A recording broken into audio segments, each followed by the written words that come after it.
Ladies and gentlemen, welcome back to Ibrahim Traoré's era. Today I bring you a story shaking the very roots of the world. A tale of love for the motherland. A story of sacrifice, of homecoming, and of a burning desire to rebuild what was once torn apart. Thousands of African Americans across the globe are packing their bags, boarding flights and heading back home to Africa, to Burkina Faso. This movement began when brave young soldiers rose up and declared, "We will no longer kneel, we will no longer beg. Come, let us build our nation." At the center of this movement stands Captain Ibrahim Traoré, the youthful leader of Burkina Faso, carrying centuries of courage in his chest. They call him the Lion of Africa, for he roared when others chose silence. He stared France in the face and thundered, "Pack your bags and leave our land." For decades, millions of Africans in America and Europe tried to carve out lives in foreign lands. They studied, they worked, they paid taxes, they even fought wars that were not theirs. And what did they receive in return? Discrimination, racism, poverty in the midst of abundance. Labeled as outsiders even when their children were born there, forever reminded that they do not belong. How many African Americans have marched in U.S. streets against police brutality? How many times have they cried, "I can't breathe"? Yet still the killings persist. How many in Europe are treated as second-class citizens, valued for their labor but denied dignity? This pain has opened their eyes. They are beginning to see that the West will never embrace them as equals, no matter how long they stay, no matter how much they achieve. And at the same time, Africa is calling.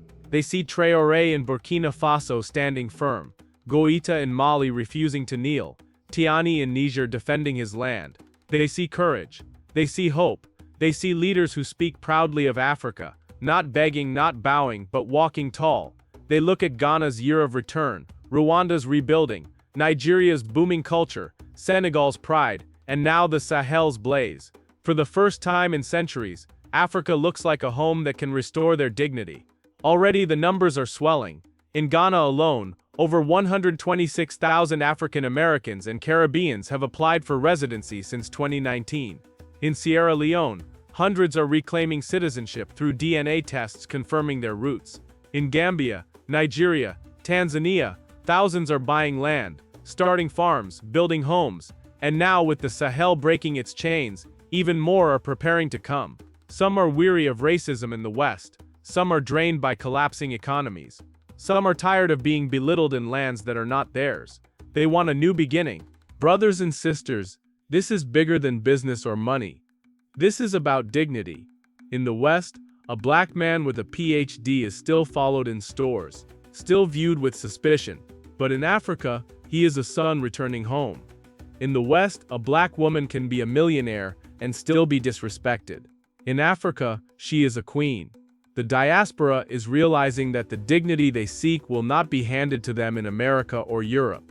They must return to Africa to reclaim it. Let us be truthful. If today, thousands of African Americans are gazing back to Africa with renewed hope, it is not because of Europe, nor because of America. It is because of the Sahel.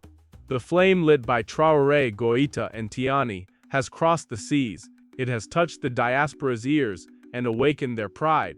For years, Africans abroad spoke of Africa with shame.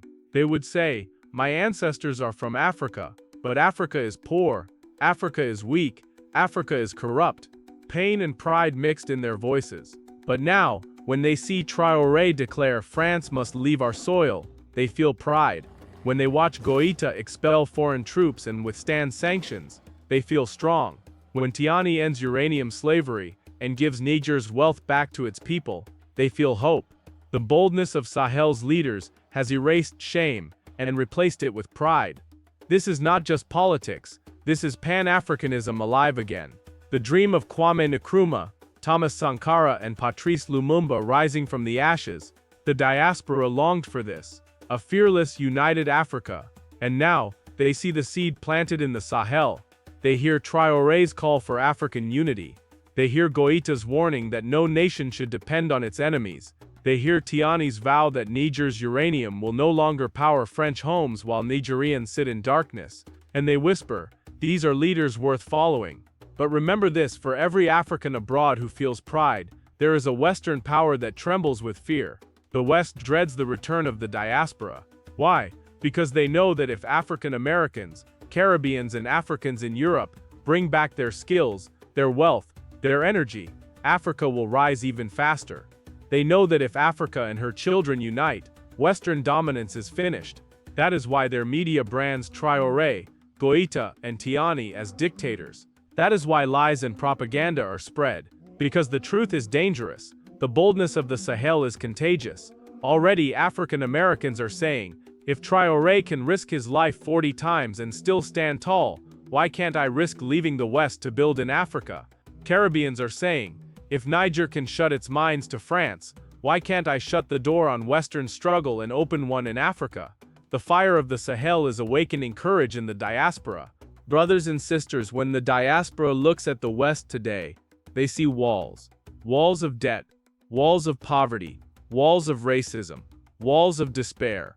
But when they turn their gaze to Africa, they see open doors. They see land, they see enterprise, they see culture, they see a future waiting to be written. Land that is abundant and fertile, business opportunities unending, culture that embraces not rejects, a youthful population bursting with energy. Imagine millions returning, bringing skills, wealth, knowledge, passion and uniting with Africa's own youth, building industries, creating jobs, innovating technology, producing food, strengthening defense. The West would tremble. The future would belong to Africa. As Africa rises, the West falls. For centuries they stood high only because they stood on Africa's back.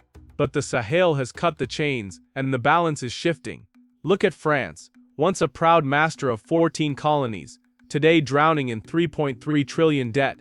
4 governments collapsed in 14 months, its streets burning with protests. Why? Because Niger cut uranium. Burkina Faso ended gold deals. Mali stopped contracts.